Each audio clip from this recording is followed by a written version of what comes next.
Caulking is a skill, and it does take some time and practice to get right, but it is worth working at. I'm Dan Hansen, and this is A Minute at RepcoLite Paint, sponsored by Benjamin Moore. Now, if you're new to caulking, if that's not something you've done a lot of, I've got 4, practical tips.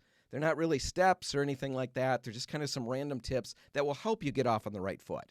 And the first one is this: get a couple of tools together that you might not think about when you're getting ready to start a caulking project. And the tools are a damp rag and a bucket of clean water. So pretty basic tools. But get those things together because you're going to use them to keep your finger clean. Now, your finger is used to tool the caulk, to press the caulk into all the gaps. That's your main tool when it comes to applying the caulk. Once you've got it out of the gun, you're basically using your finger to get it smooth and make it look good.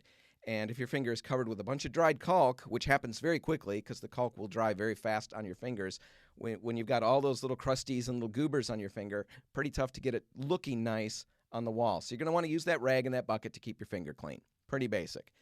Second thing, when you're getting the caulk, getting the tube ready and you're cutting the opening, a lot of times we'll cut it so far back that we create quite an opening in the tube of caulk. And we don't need that. We don't need a huge opening in the nozzle there. Basically, an 1/8 of an inch diameter hole would be perfect for most projects around the house.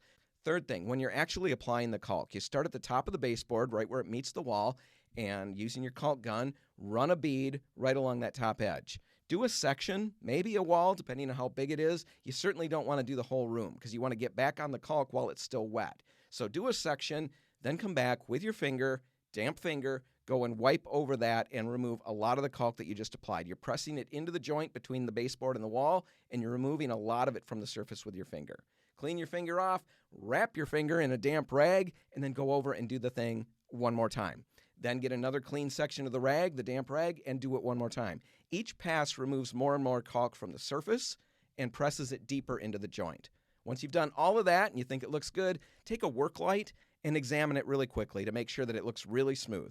Once the caulk dries, it's pretty hard to smooth it out at that point. It doesn't sand well or anything like that. So you want to get it while it's wet. Make sure it looks good, and when you're happy with the process, clean everything off, move on to the next section. All right, if you have further questions, we can definitely help you at any RepcoLite. Stop out, tell us what you're working on. We've got the answers for you. I'm Dan Hansen, and that's A Minute at RepcoLite.